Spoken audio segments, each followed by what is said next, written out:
And yay, thank you. Awesome.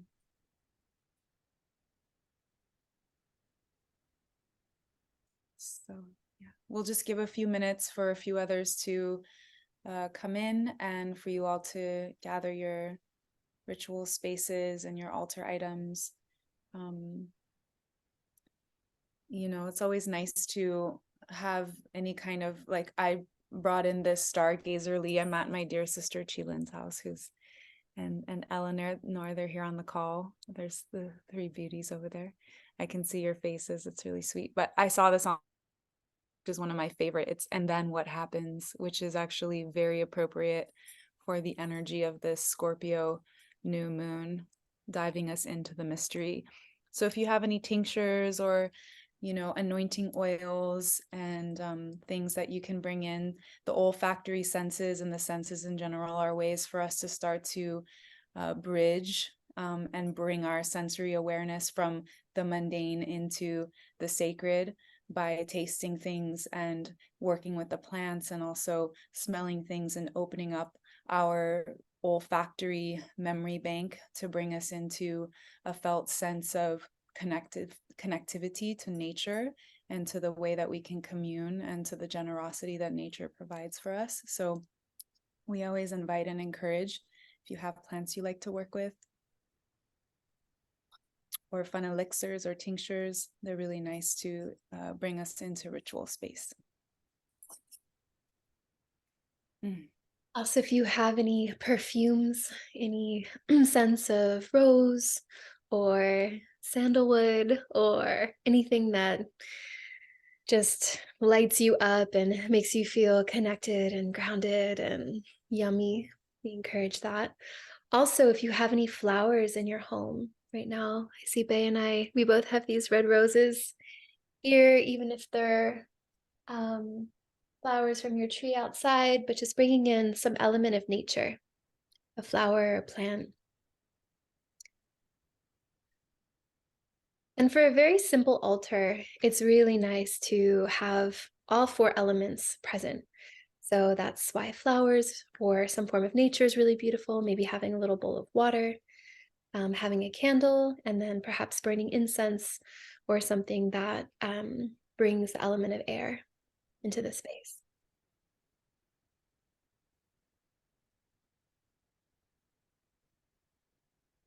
So we'll get started, and to begin, we're sending on the virtual waves the sacred medicines also to any of you who may not have those things, or maybe I see someone was like driving in their car and listening, which is really beautiful. And I'm lighting some sweet, beautiful, cleansing white sage here. I'm really grateful to my sister Chilin, because I just went around collecting all the treasures in her house, because I'm on the road right now, so I'm not at my own altar, but it's really fun to see the medicines that different people have in their homes. And so this gift of sage, and just sending it all out to you, and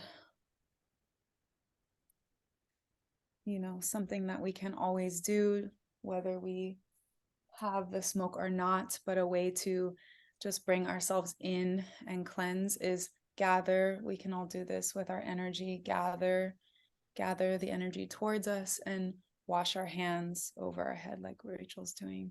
And we can do that 3 times. And taking a deep breath and exhaling, just kind of rinsing the energetic field, just bringing us into this moment, this time together as a community.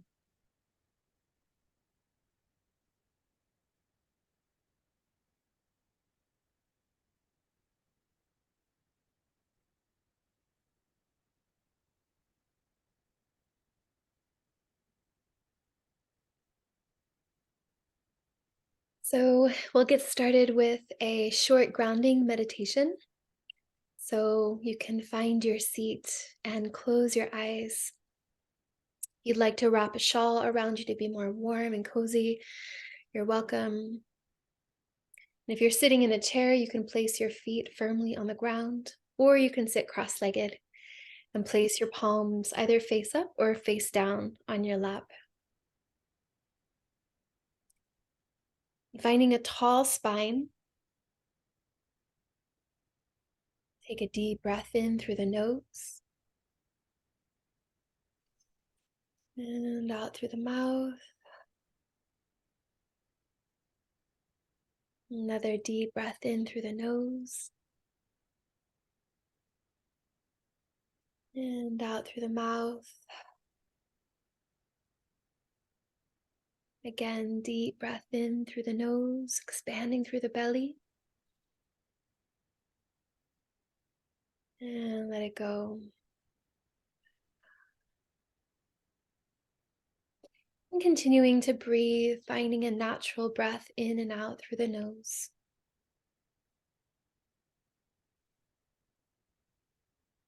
Allowing the breath to be slow and steady.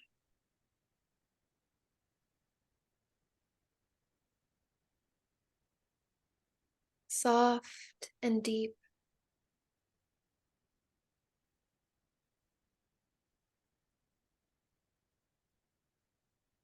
And visualize that you're breathing to the lower half of your body.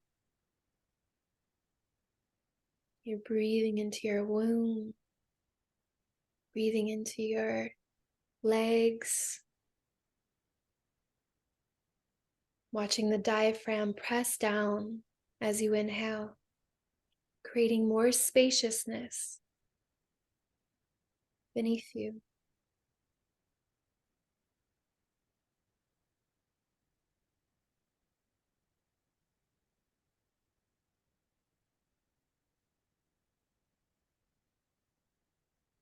Now, as you continue to track your breath,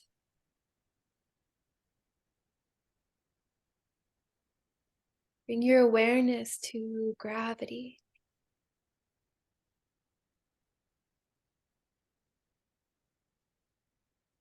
Allowing your body to be heavy.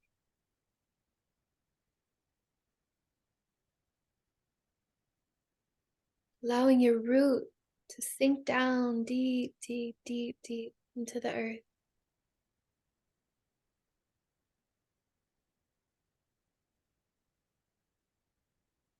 While still maintaining a lightness, an uprightness of your upper body.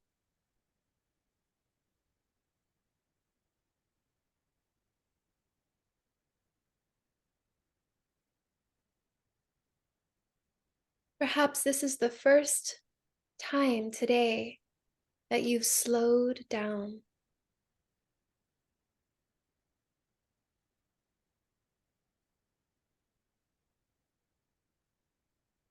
Perhaps this is the first time today that you haven't been moving, talking, doing.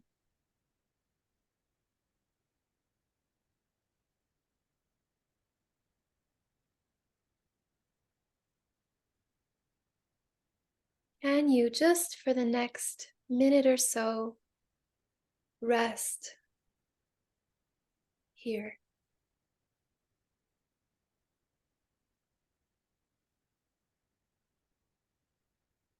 Actively do nothing.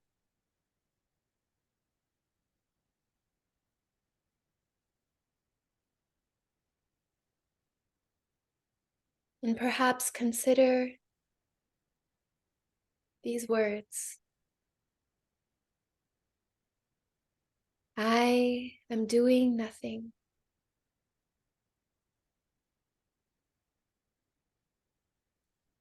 I want nothing.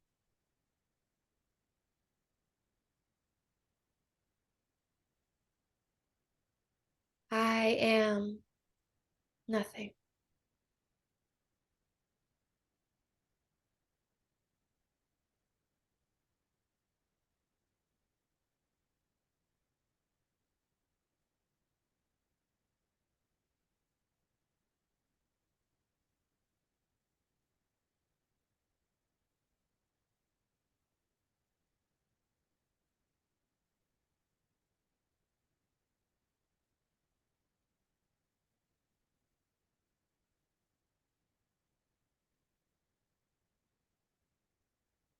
Take a deep breath in. Exhale all the air out. Another breath in. This time, exhale and hold at the very bottom for 5, 4, 3, 2, 1, and inhale and exhale. And as you feel ready, you can gently begin to open your eyes, slowly, slowly, coming back into this space, into the ceremony. We're so happy to have you here. Thank you, thank you, thank you for your presence. And I'll pass it off to Bailin to open the directions.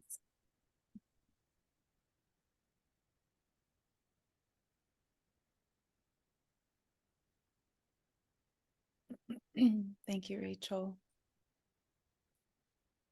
Oh, I'm just really feeling that gravity in my body and that sinking and that contemplation is so appropriate for the energy of the moon today.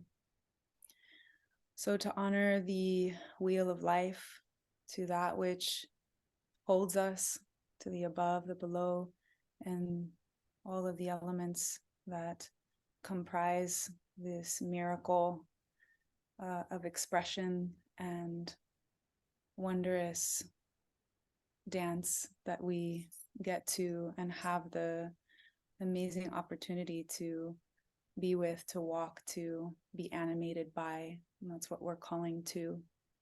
So it's really simple, but it's just calling upon those who are already there witnessing us, but in us calling to them consciously, we're bringing ourselves into a deeper relationship to the witnesses, to that which is surrounding us, and honoring their presence in our life and our own lives as well as comprised by them. So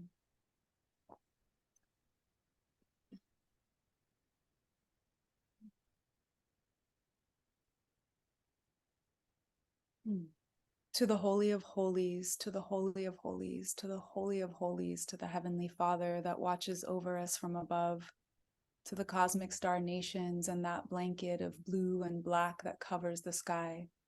Thank you so much for witnessing us. Thank you so much for watching over us. We welcome you to this space. To the Holy of Holies, to the Holy of Holies, to the Holy of Holies, to the Earth Mother that holds us from below, that embraces us from the ground, from her core, that gives us life, feeds us, holds us, nurtures us. We welcome you to this space.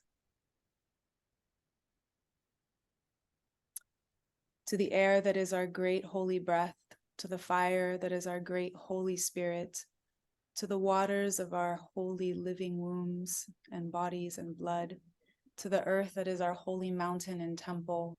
Here we reside in the center, midpoints between heaven and earth. May all that is spoken, may all of our thoughts, may all that we touch and all of our senses awaken with the vibrancy and aliveness of supreme consciousness during this time in this ceremony in this space. May this touch all living beings in a good way. May it welcome and honor our ancestors, the benevolent ones who have walked this path in a good way for us to be here at this time and space. May it touch all of those who might find themselves suffering and in need of peace and reprieve at this time and space. We call upon the deep, dark waters of our great scorpionic mother. Be gentle with us. Thank you for teaching us these ways. We call upon the great mystery and the unknown and the void and the yin and everything that brings us into that deep, deep darkness. Thank you for being with us on this eve and this time and space for this great new moon. Blessed be.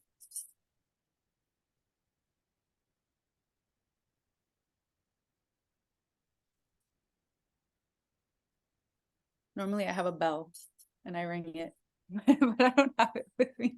So it's funny when we don't have certain tools that we feel kind of naked. But as it is, we're stripping away, yes, and a lot of what this moon is about, and the energy that is present is, we're moving into the darkest part of the year, which is coming. Rachel and I were talking about it, and she was bringing that awareness that we're moving towards the winter solstice. And so now here we are, and we're starting to and continuing to we're continuing to shed and remove and process that which is needed, extraneous, and moving more into the quieter stillness. And to do so, we must shed, we must strip away, we must contemplate our mortality truly, as we move towards the darkness. So Scorpio is a lot about swimming in those waters, and really stepping more towards getting comfortable with the mystery and with trusting in the unknown. So just to sort of start us off on where we are in this cycle, and I'd love to pass it to you, Rach, for you to start activating the contemplations, and we can riff like that, and then we'll tune in to see how you all are feeling as well. Beautiful. Thank you so much, Balin. I always love sharing time and space and ritual space with you, especially on these high holy days like today, this new moon. I'm curious if there's anyone here who is a Scorpio or has Scorpio in your sun, moon, or rising. And if so, you can put it in the chat box. And just to take a temperature, how you're feeling, if there are any words or themes that are coming up for you right now, be really helpful for us to have a sense of what's happening in the field, in the zeitgeist of our circle. I see some summer, some faces. My moon is in Scorpio. We know Holly is a Scorpio. Katori Life Mama. Paula is a Scorpio moon. Scorpio moon. Yeah. So And I there's have a lot of Scorpio. So my rising is Scorpio, my Mars is in Scorpio, and I believe also my Saturn. So yeah, I always make a joke, but I'm like, I always say, let's go spelunking, which is like deep cave diving. yeah. Well, I love that. It's really interesting to really look at the zodiac and to remember that each sign has its own texture. So, as we know, Scorpio is a water sign. And to really understand that the quality of the water sign that Scorpio is, it's interesting to think of what Cancer is and what Pisces is. So you could think of Pisces as like the celestial waters, very like cosmic and ethereal. And Cancer waters are like the river ways, the waterfalls. It's like all the water that passes through the earth, kind of on the, very like horizontal plane. And then Scorpio are the deep oceanic waters, like where it gets dark, where the creatures are big and they're vast, and there's so much that's in the unknown. So that's something that we can really learn from and really study and be with. And the gift of Scorpio is this relationship that we get to refine as it relates to the great mystery, the unknown. And so the unknown can manifest in so many ways. It can be the unknown of our mind. It could be the emotions that we're not willing to or able to feel. It can be that which is unseen. It's everything that is kind of like felt and sort of in the corners or deep kind of underneath the behind the veil, but we're still affected by it. So in Scorpio season, it's a beautiful time to get curious, to be brave, to put on maybe a different lens, and really consider, what is it that I could learn from, that I could grow from by sticking my toes, my fingers into the unknown. And the reason why we don't do that is because it's scary, right? It's like, well, what's there? Is it monsters? Is it, like our shadow, our unloved parts, our unwanted parts, all the things that we want to push away, that we want to deny or repress or not feel, can live in the shadows. But also, what's in the shadows can be the treasures, can be the deepest gifts that we have, can be secrets, can be the gifts from the universe that are wanting to present themselves. So, for me, so much of the Scorpio is really sitting with the totality of the things that are uncomfortable, that need to be felt, seen, accepted, loved, alchemized, and also the things that I'm like, wow, can I actually handle this power, this gift? Do I actually know how to alchemize that into my life? Because there's that beautiful quote from, oh gosh, what's her name? That's like, who am I? It's like this reminder of the fear that we have to be great. And so that also lives in the shadows. But one thing I just want to share on a more broad level as it relates to the new moon is that the new moon is really about that fertility. It's about the path of the feminine that embraces the darkness, that sees the darkness as just as important and just as valuable as the light.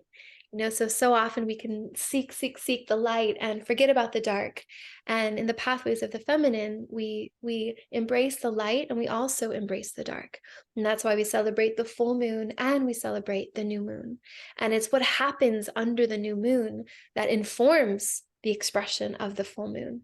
So today is a very, very, very powerful, very sacred day to go in, to dig deep, to be with the nothingness, the emptiness, to be with our relationship to death, to dissolving, to shedding skin, and really tracking those prayers and those intentions that we set now, and see how we shift and how our lives expand and grow as we move more towards the full moon.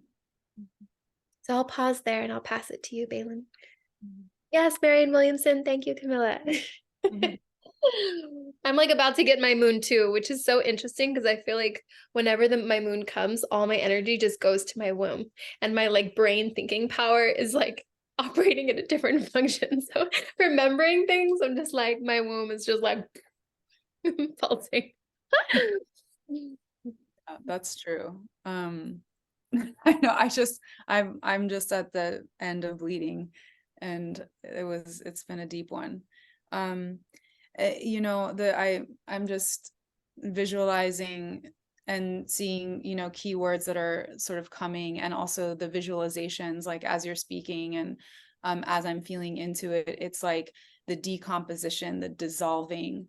And so we think about the decomposition and the dissolving in nature, because as within, so without. So the time of season that we're in, especially in this, hemisphere, where we're moving towards the winter months, and all the leaves are falling off the trees, and things are starting to break down and like rot and become mulch for the soil. And the thing about that, it's like we're in the process of that decay, we're in the process of that death. And so that's mirroring things in our own life. What have we accumulated so much of throughout the summer and through these higher energy months that have taken up space, whether it's in our bodies or our awarenesses, or our awareness, or whatever that is, our thoughts.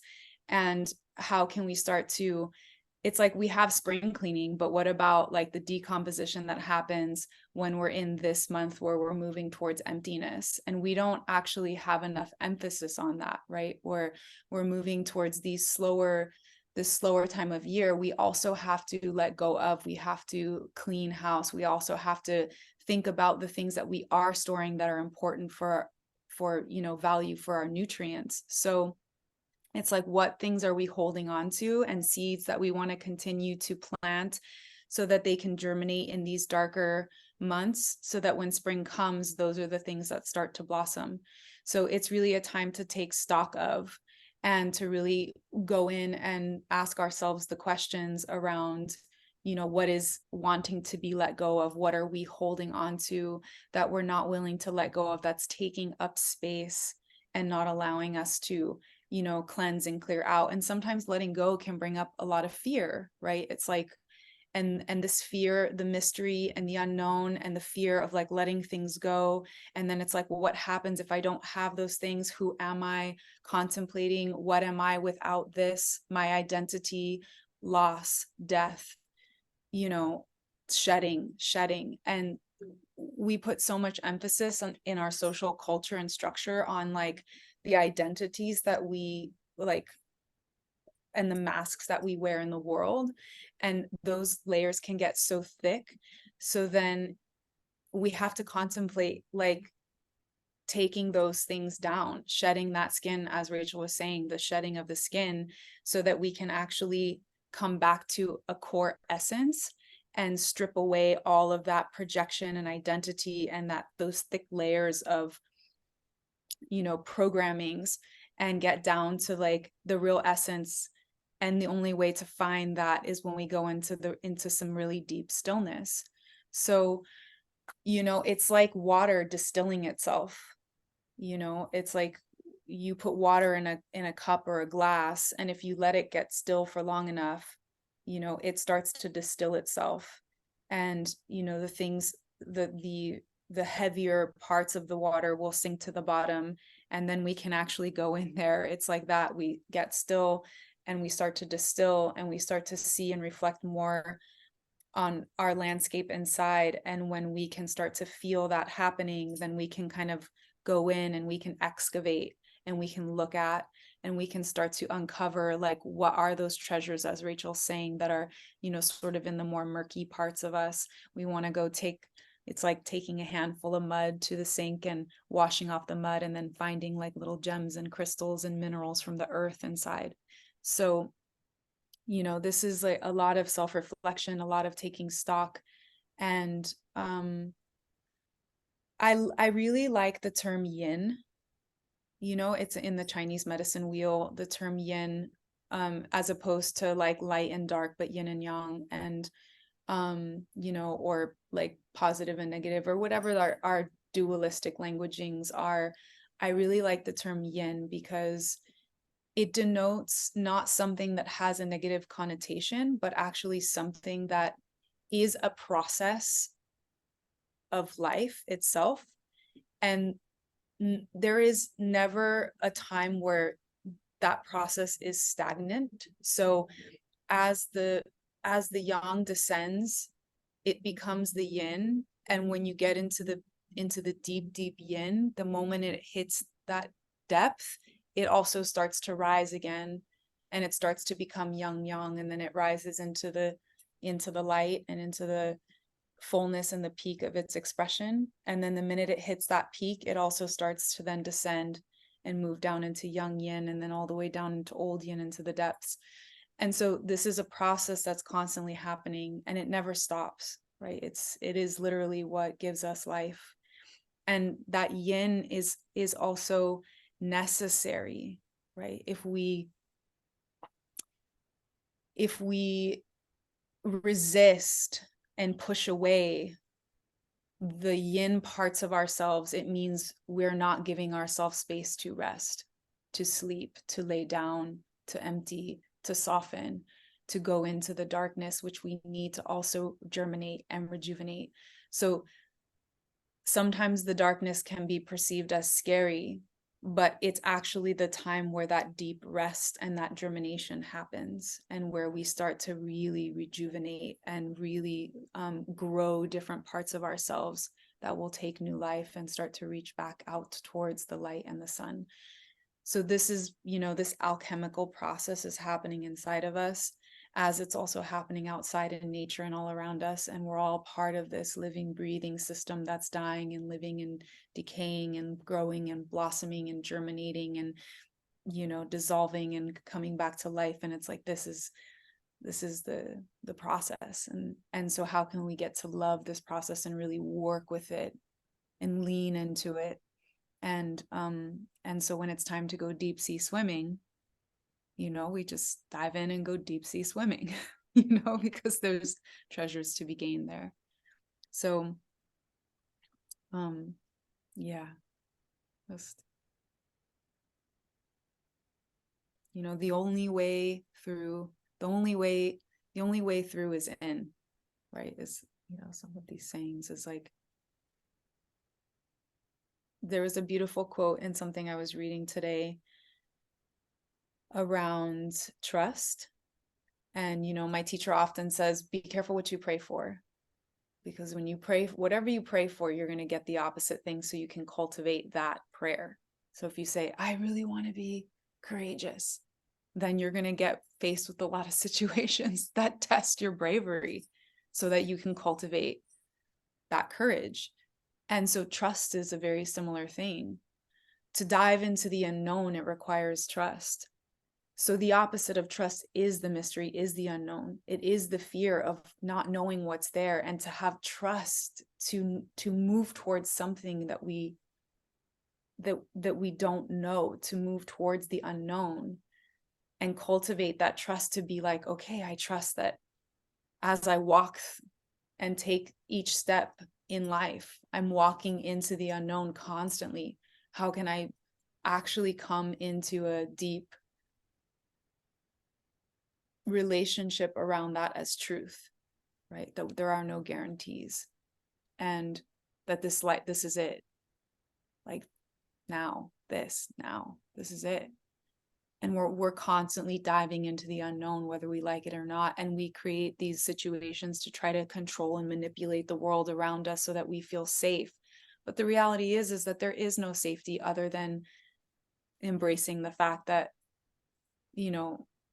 we have two options, which my teacher also often says.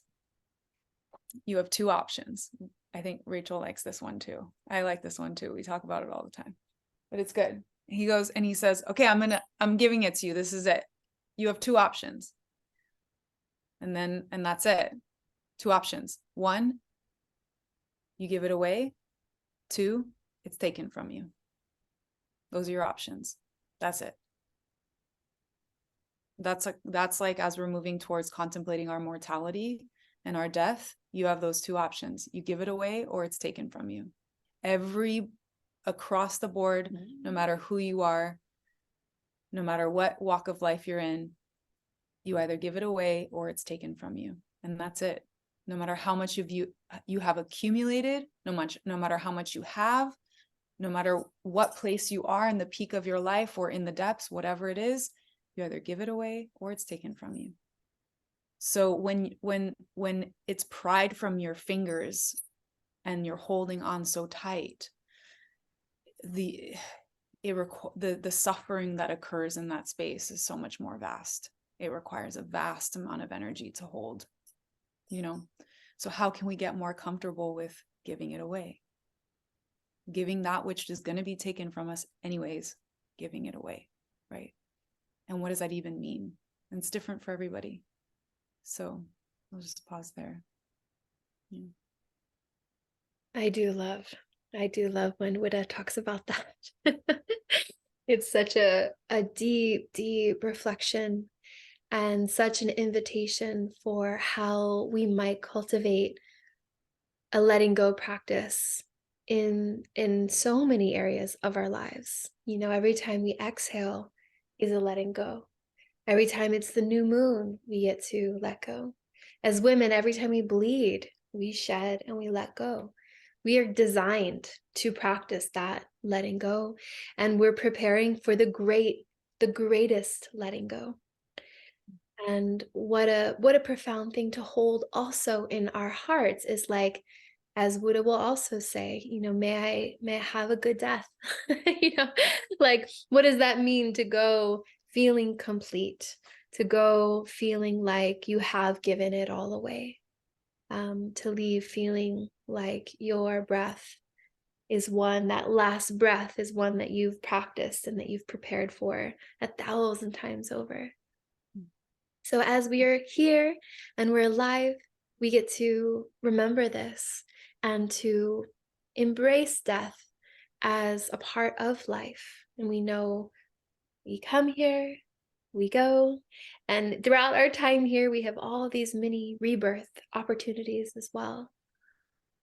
And so this is kind of what we're going to explore today when we go through a ritual, is to reflect on, what is it that I am ready to let go of? What is it that I'm holding on to, where, like Balin was saying, that grip is kind of tight? Where can I, if I'm not ready to fully let go, can I at least soften? Can I at least let my knuckles not grip so hard, and let there be a little bit of breath, a little bit of air, a little bit of brevity to that grasping? Mhm. And then maybe there's other things that you're like, good riddance. Just like and need no permission. Let's just get on with it. Um, Another thing to consider at this time, which really landed for me right now, why this there's two things that are happening, why this new moon is particularly powerful and strong, is because of Mars. Mars is extra fiery. So even though Scorpio is a water planet, we're in conjunction with Mars, and we're feeling that fire. And Mars is about, passion, and it can also manifest as anger and manifest as fire in the body. And it has that real kind of intensity. And Mars, being having that fire, also invites us to reflect on digestion. So if anyone's been having any like digestive issues lately, it's quite common, and I'm hearing this from a lot of people. So sometimes when we haven't fully digested something, that's when stagnancy can come. That's when there can be like this heaviness. So the kind of heaviness that we want to connect with is like gravity, like the depth of the roots, that kind of heaviness. But there's another kind of heaviness that can happen when we haven't fully metabolized life. That can be emotionally, mentally, energetically, where we're not digesting the experiences that we're having. Especially right now on the planet, there's so much happening. There's so much fire. There's so many thick emotions, and we can't help but feel them because we're human beings, because we're empathetic, because we are all connected. And so the way that we digest is by slowing down and finding ways to create more time and space for yourself to actually let these pieces alchemize and to find their place inside of your body. So that's another reason why, if you can find time and space in the next month, from this new moon until the winter solstice, which is in a month and a week, this is a very powerful time to clear your schedule as much as possible, to take little moments in the morning or in the evening to just be, to not do, to not be on the phone, to not be scrolling, to not be over socializing, even though that might be tempting because we're entering into holiday season, but to really carve that time to be, to find that spaciousness and let your body, your multidimensional being, your heart, to metabolize. And the other thing just to keep in mind is that Venus has just moved into Libra, and that's her sign. She's really happy there. So while we have this fiery Mars, we have this deep Scorpio moon, and we also have Venus, and she's there. And it's just important to remember that and to tune into her when you feel like things are getting a little too intense, or maybe a little too like deep, gritty, fiery, like, just holding Venus in your mind's eye, going outside, finding her. Right now, she's the morning star, so she'll be there most likely in the morning, first thing. But even just to call upon her for support, to keeping your heart open, to calling in those really beautiful feminine nectars. They call it soma. Soma. It's like the feminine waters. It's the nectars of our body, the fluidity, the openness, the gentleness, the nourishment. That all that is also available to you during this very intense time. And the last thing I want to offer just in this space, which has been um, a symbol that I have tattoos, multiple tattoos of on my body. But actually, on Saturday, I was doing a puja, fire ceremony, and I was given this big bowl of lotuses. And so for 2 hours, I was sitting there, and my job was to open all the lotuses. And I was like, wow, this is quite an amazing practice. But I was reflecting on the lotus and really reflecting on this theme as well, which is that lotuses, they're born from the mud. They're born from the deep, thick mud, and they're one of the most beautiful flowers that symbolize enlightenment and the awakened heart and just that like opening to life. So it's this beautiful reminder not to fear the mud, that sometimes we have to go in to the thick of it to allow those seeds to bloom, to take form. And then with time, they open when they're ready, when it's time.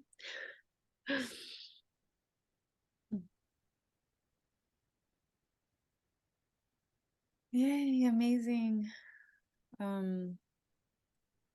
Well, we're gonna dive into a little ritual space. And it's interesting too, we're talking about all this like decaying and death and things like that, but also like remembering that, Scorpio and also Mars, which, Mars is in Scorpio right now, as it is in the sun and the moon, but it's also about like sexuality and like transformation and that part of us as well. So some of us might just actually be feeling quite juicy down in those deep waters. And I mean, I know for me, like I get a lot out of that space, and there's a lot of those realms can be very intriguing. And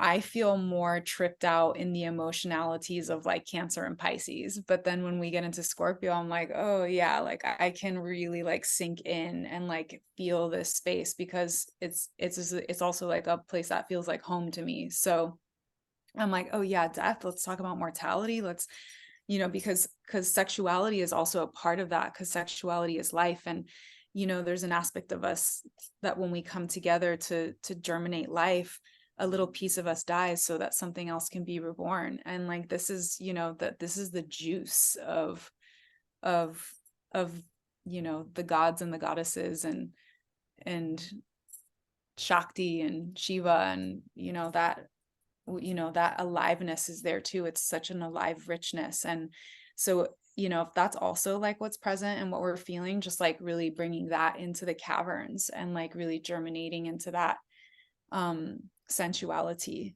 because there's so much to be gained, and so much that we can, so much juiciness that we can also find in the deep caverns, in the dark spaces, when we really like just start to be friended and we just start to enjoy the process of deep sea swimming. And so there's a lot of pleasure in it, and we can't surpass that one, right? Because that's where so much of our like hidden secrets, like where like Rachel said, like there can be so much secrets down there as well. And so like what are the pleasurable secrets that are like hiding down in those caverns, because they're there, right? So how can we also remember to go looking for those ones as well? So we're gonna go into a little meditative ritual, and you'll need a bowl of water. If you don't have one handy, you can use any bowl will do for now. But as I shared, a dark one is really nice for anyone who came into the call late.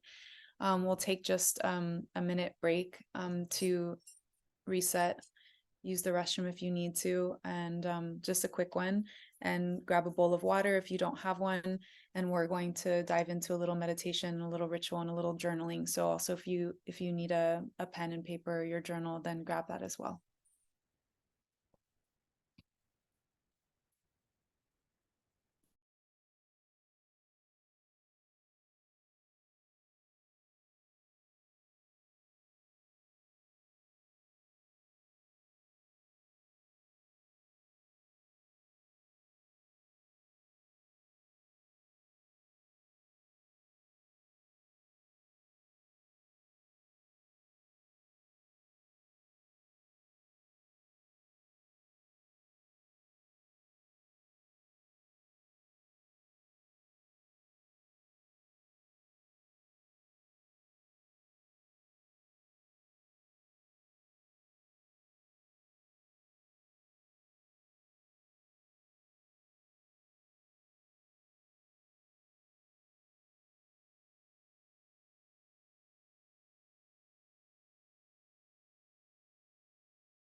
Okay, so if anyone can hear my voice calling you back to the space.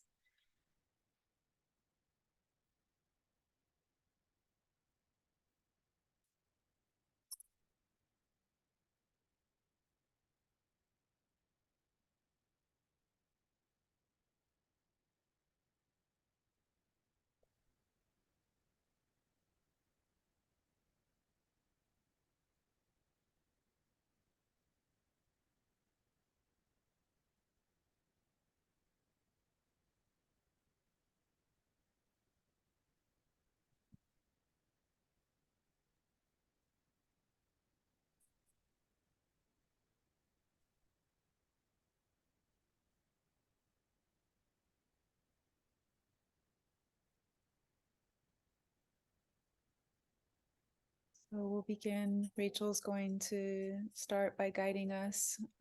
So you can find a comfortable space, a comfortable seat. Once again, if you want to be cozy and wrap yourself in some kind of shawl or blanket or, however you feel most upright and present and alive at this time.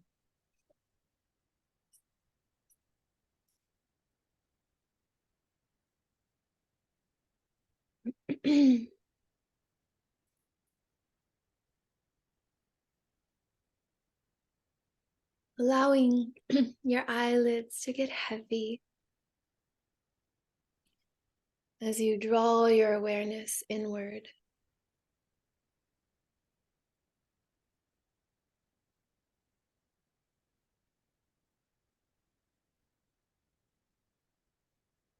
Bringing awareness to your breath as you inhale and exhale through the nose.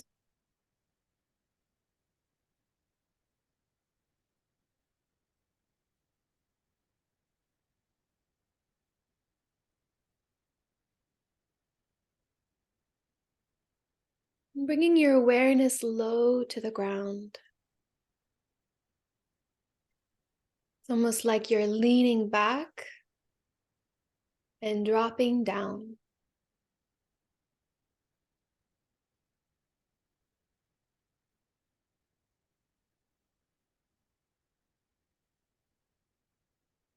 With each breath, allowing yourself to soften.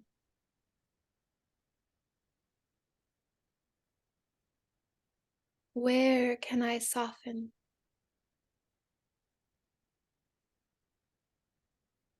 Is it the jaw? The corners of the eyes?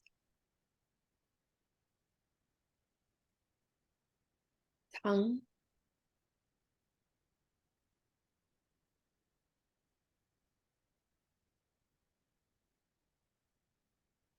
The space between your shoulder blades?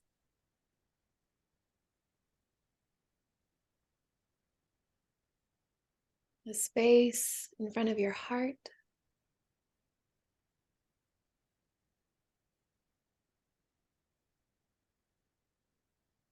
Your belly?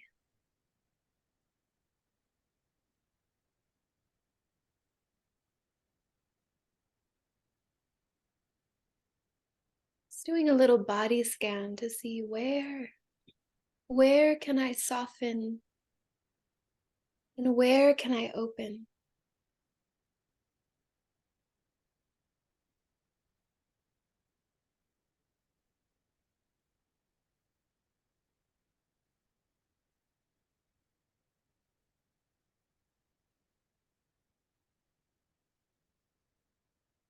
I invite you to visualize that you're sitting on a lily pad,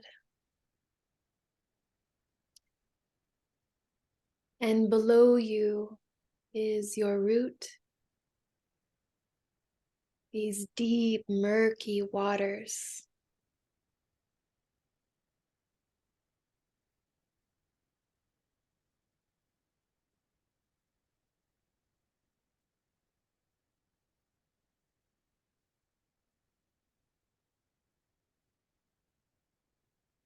And resting on top of that lily pad is the essence of you. And beautiful, open, soft pink lotus.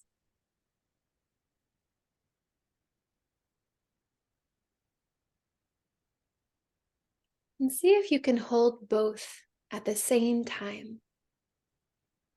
That which is you, that is the root and the mud.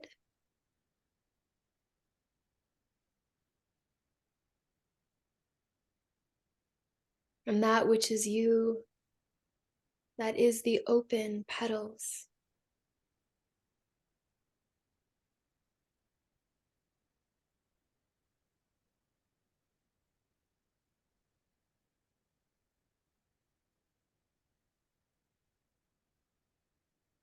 Just taking a few breaths to rest in this space.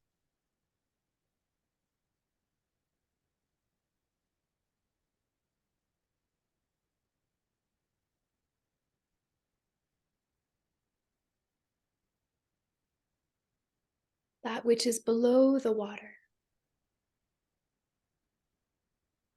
anchoring life.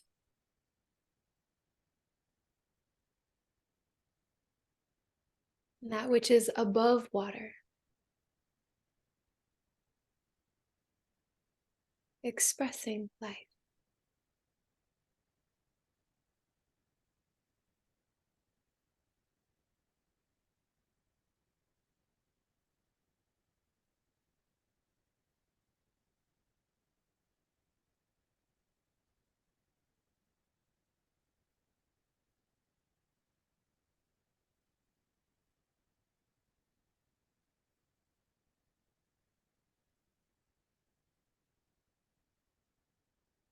And passing to Balin to continue this journey.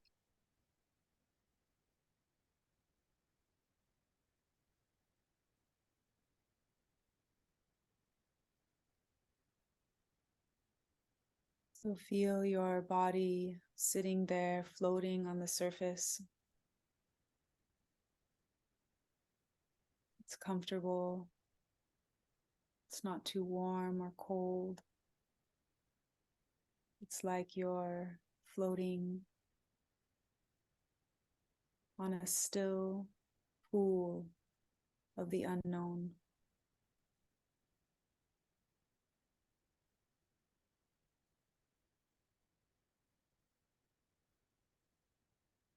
You feel yourself curious,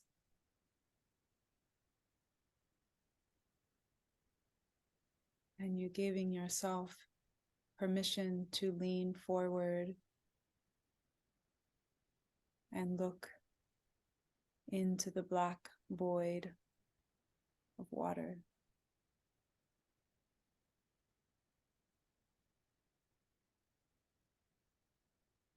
And then you lean forward a little more, and the water is calling you, inviting you in. And so you gently surrender and find yourself diving forward into the silky, watery void.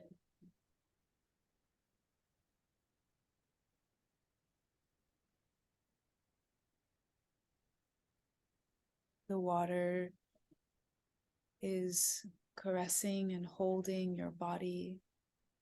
You feel the smoothness of its liquid silk surrounding you.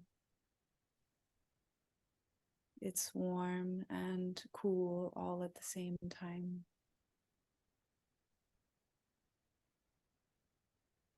And you dive deeper and deeper.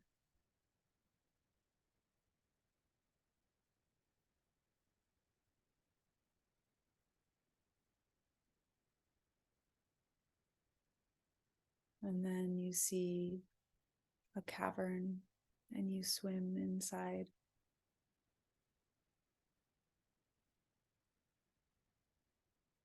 Your head pops up in the cavern and it's dark, and you take some deep breaths.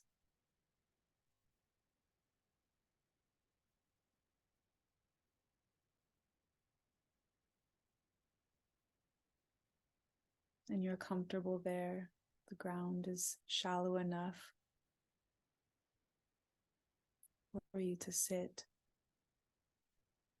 and feel the darkness of this space.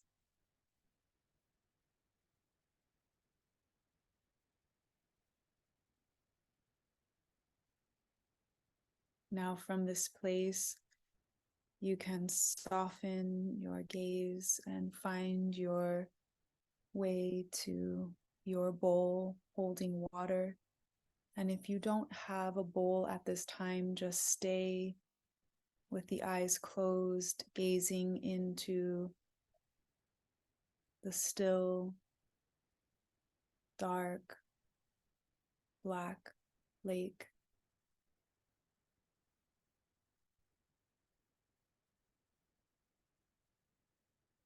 And if you have your bowl, just taking it and bringing it up to the face and gently softening your eyes and looking into the water.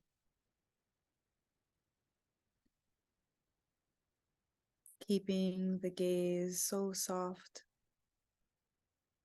not focusing on anything sharply, but just softening the edges of the bowl, softening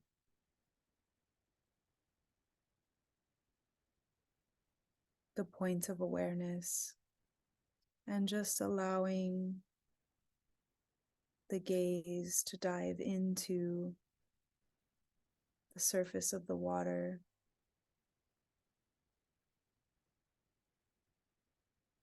emptying the mind, and just noticing any thoughts or memories. Maybe you see something presented in the reflection, in the depth of the waters, maybe even on the surface. You can continue to just dive into the water with your gaze,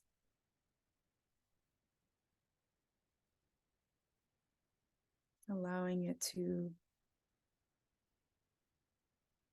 blur out of focus, allowing it to show you symbol, message,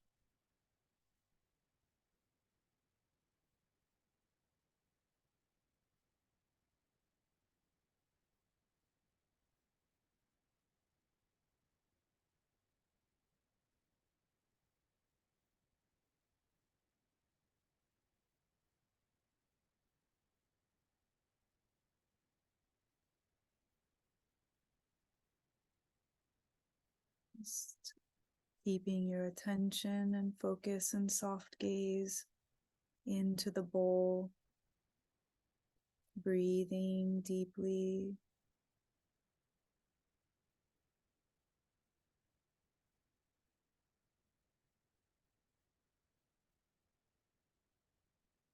emptying the contents of the mind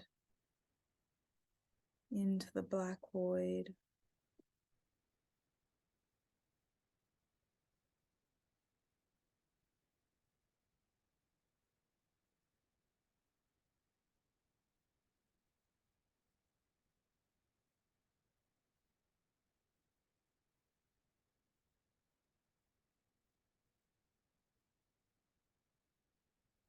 Allowing the mystery to rise and greet you.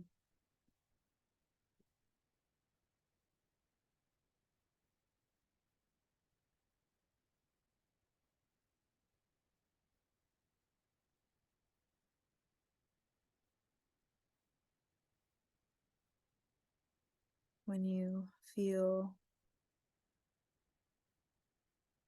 complete, you can take a deep breath.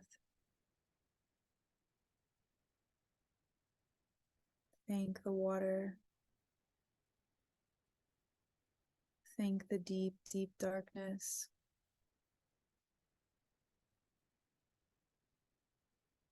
Hold whatever symbols or messages that it had for you.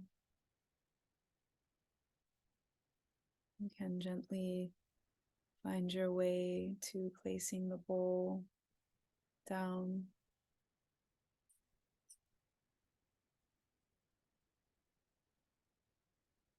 If you're still in the cavern, please find your way to the opening. Swim all the way back up to the surface, coming back to the seat on the lotus pad.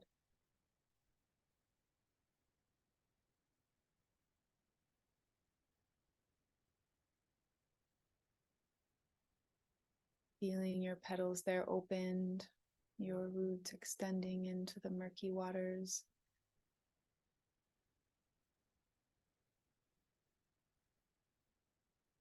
Taking a breath and grabbing your journal when you're ready and writing down anything that was shared with you in this space. Take note that it can be literally anything that came, any feelings, any thoughts, symbols, memories, dreams, people, loved ones.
And we'll move straight into another journaling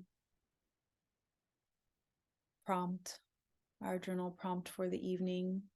So after you've completed just writing down whatever came forth in that space, record keeping,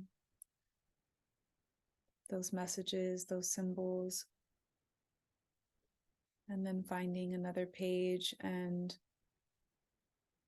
moving straight into contemplating. You can write at the top the prompt, is today a good day to die? Is today a good day to die? If so, if not, today is not a good day to die. What is holding you back from letting go into the great mystery, into the great void?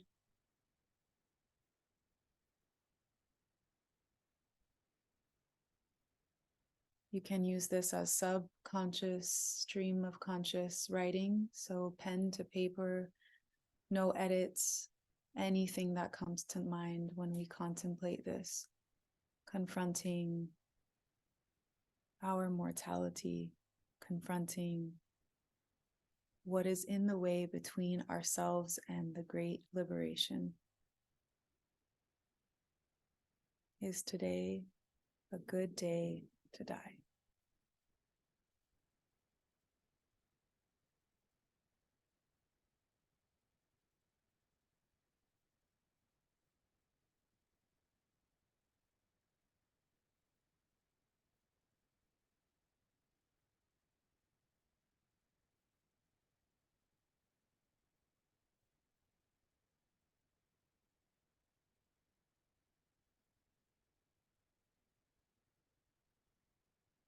What does death mean to you?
You can keep contemplating, writing, contemplating what does death mean, because in the process of contemplating our death, we also find what life means to us, where our vitality is, what stands between you and truly celebrating this life.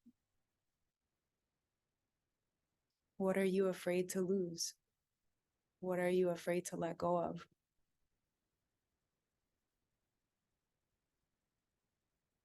Really getting honest with ourselves.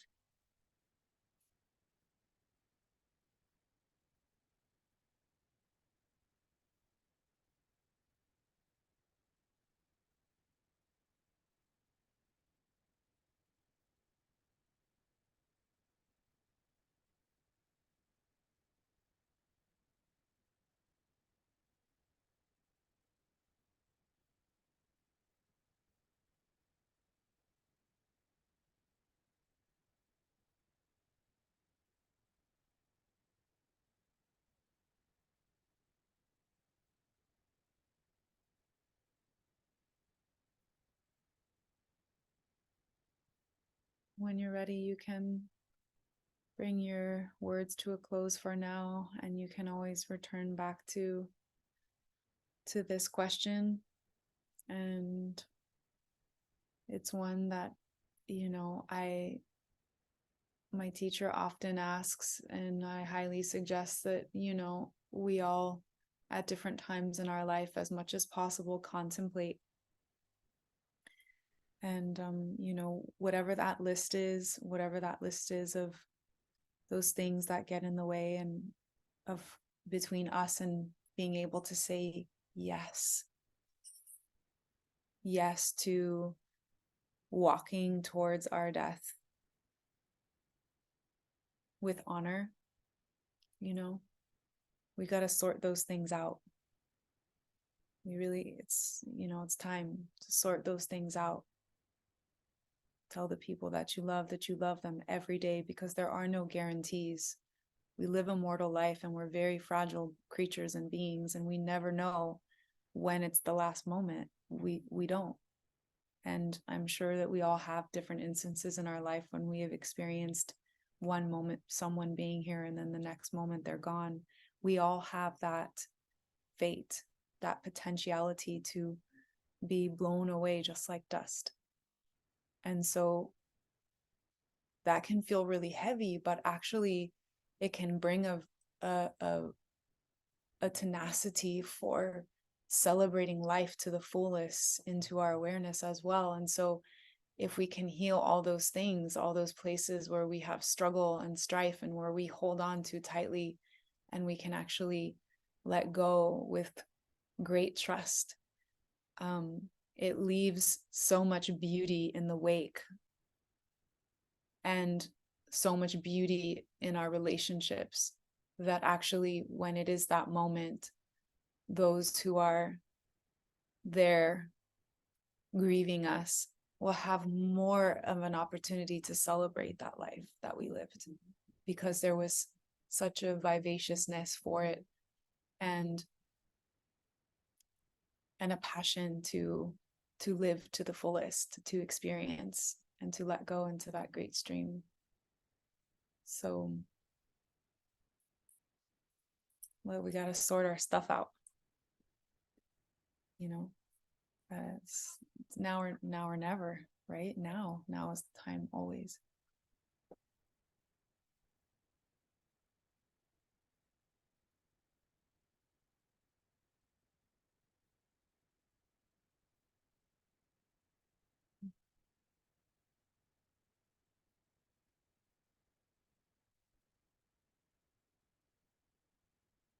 So would anyone like to share what themes maybe have come up for them? You can unmute and share with your voice. It'd be nice to hear some voices before we end our call and close the circle.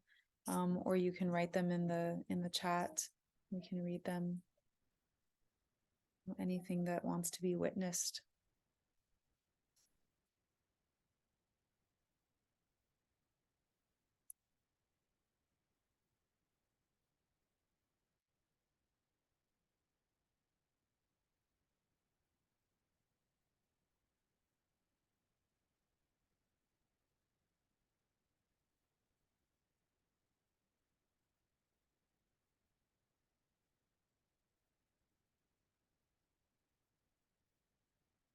I want to thank you both.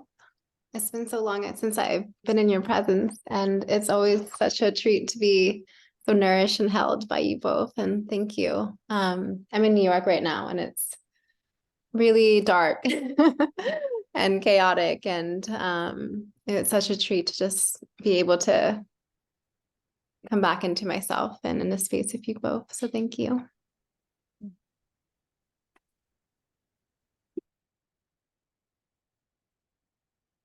So nice to see you, Elise.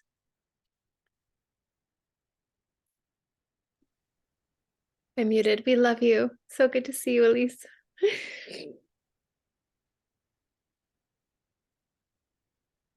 Allison W says, still out and about, but the question is, today a good day to die? Hit me. To me, it's a no. There's a lot for me here to do, and that's what I want to do. Thank you for the space, as I wanted to connect with others, and I didn't know who, just happened to be out, so couldn't center at home, but so lovely to tune in. Thank you.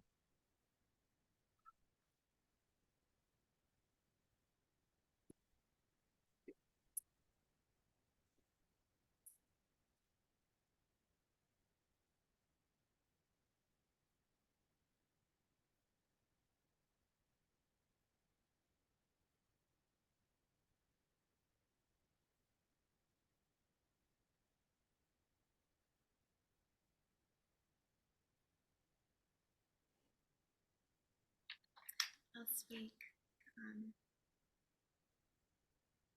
So I've been in a couple of life and death situations, and I remember just great peace. I accept everything, all the prickly parts, and that made me sad. But I know that means that I'm able to experience more love and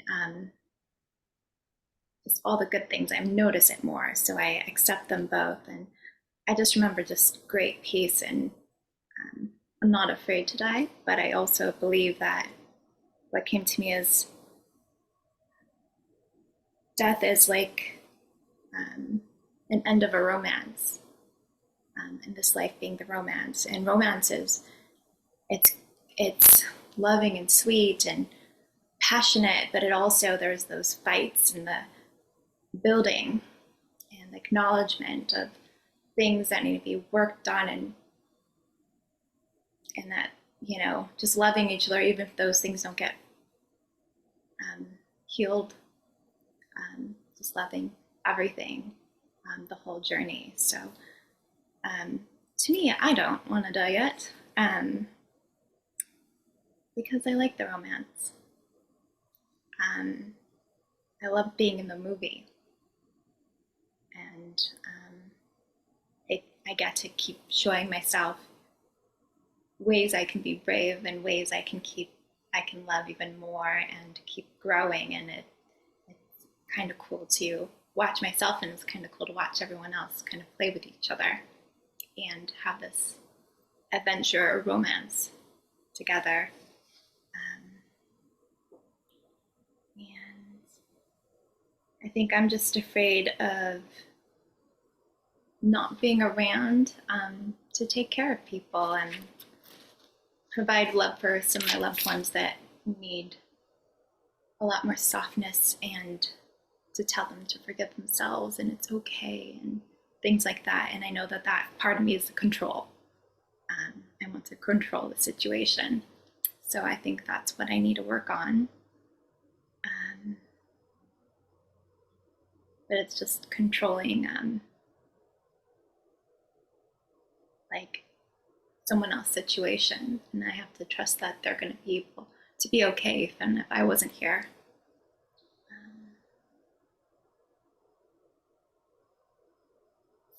I have spoken. Thank you.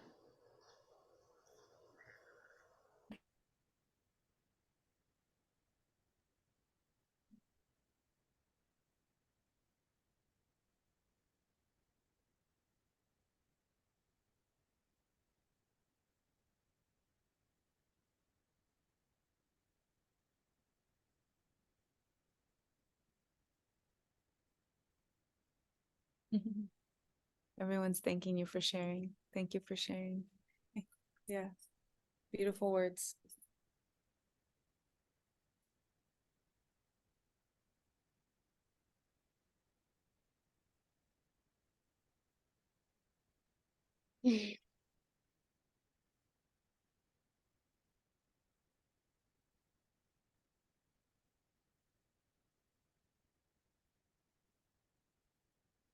Would anyone else like to share?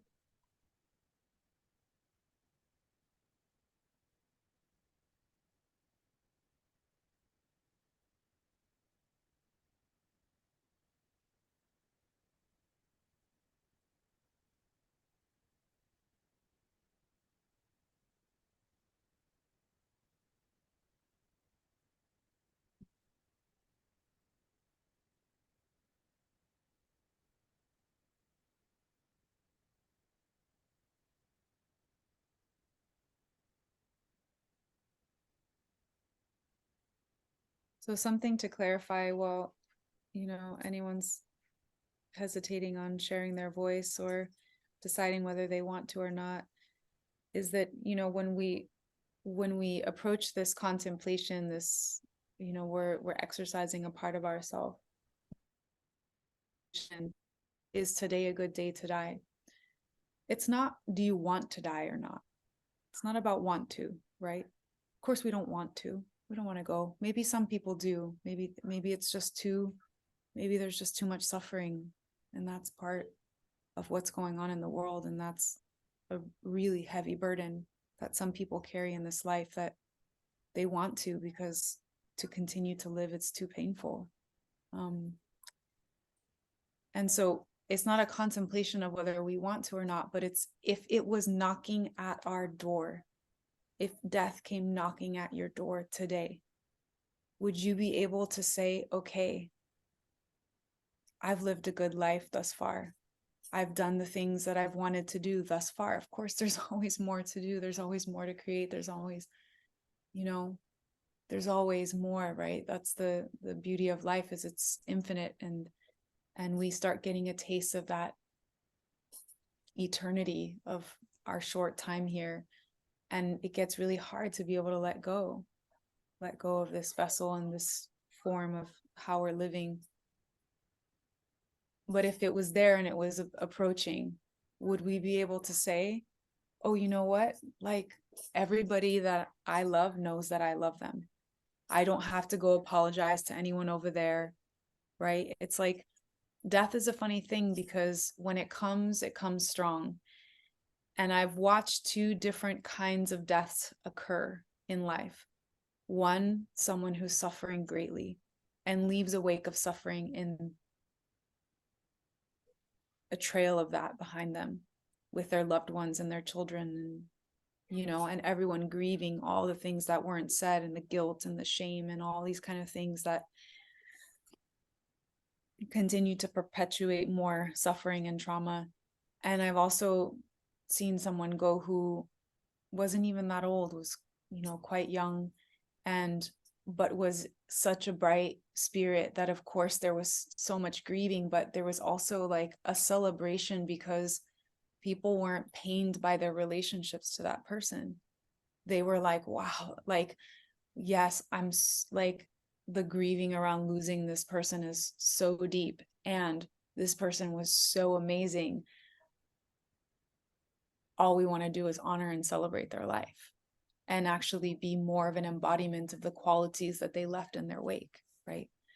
So it's really contemplating that part of ourself, like, because anything that we're holding on to, or any struggles that are between us and it and keep us bound to this mortal plane, those are the things that it's like we want to smooth all that out so that we're flowing in a great rhythm and life around us can celebrate the life that we lived if we all of a sudden were gone, right? I would want everybody to party and dance and,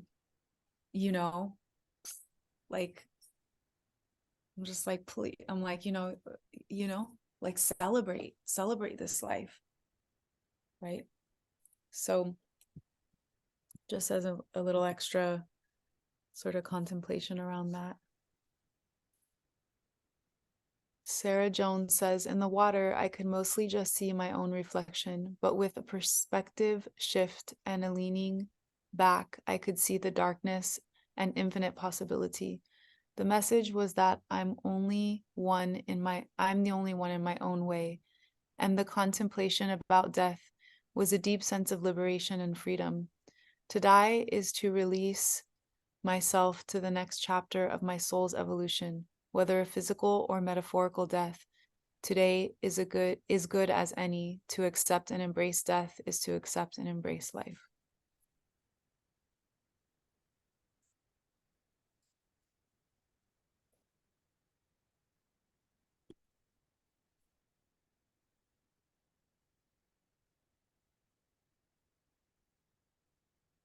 Rachel, do you want to share anything?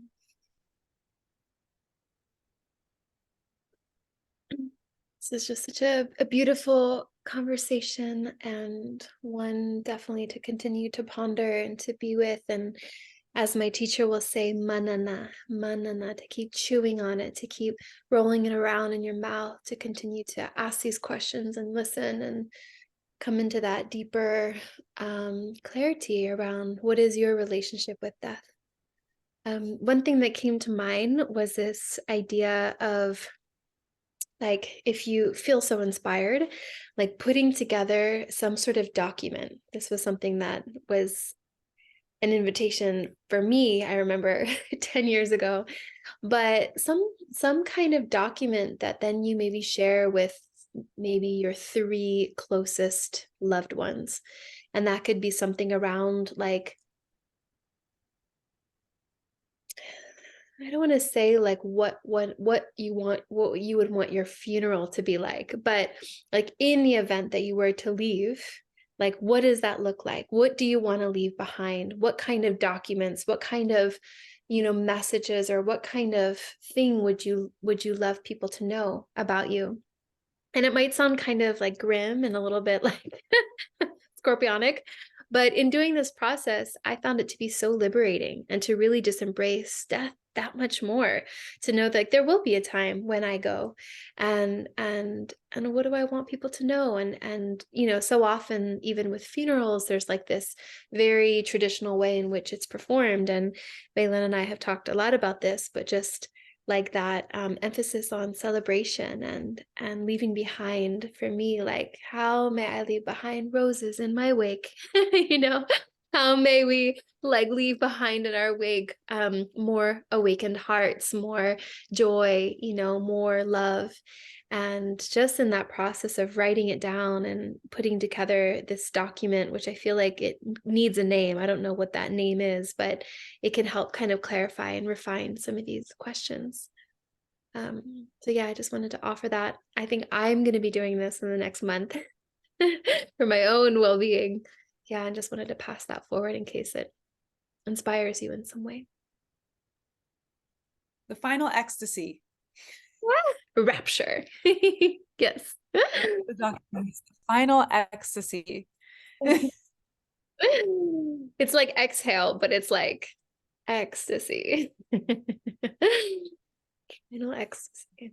I love it. Mhm.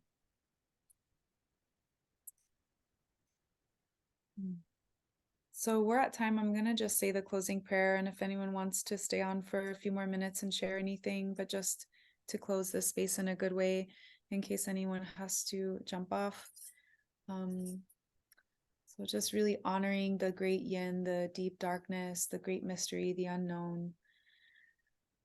Honoring all of the plants and the medicines and everything that comes around us to support us in this life, to bring us closer to that connectedness and that remembrance, to awaken our hearts, to awaken our minds and our spirits, to the great holy mountain that is this temple and this body, to the great waters of our living womb and our blood, to the fire as our bright spirit, and the air as the grand holy breath, to the mother that lies below us, holding us, and the father that watches over us from above in the cosmic nations in the sky. Thank you so much for being with us as witnesses here in this time and space, for giving us life, for breathing us, for moving us, animating us, for expressing through your majesty creation in all of its fine glory. May we meet again under the dark moon to celebrate the cycles. Merry meet, merry part, and merry meet again.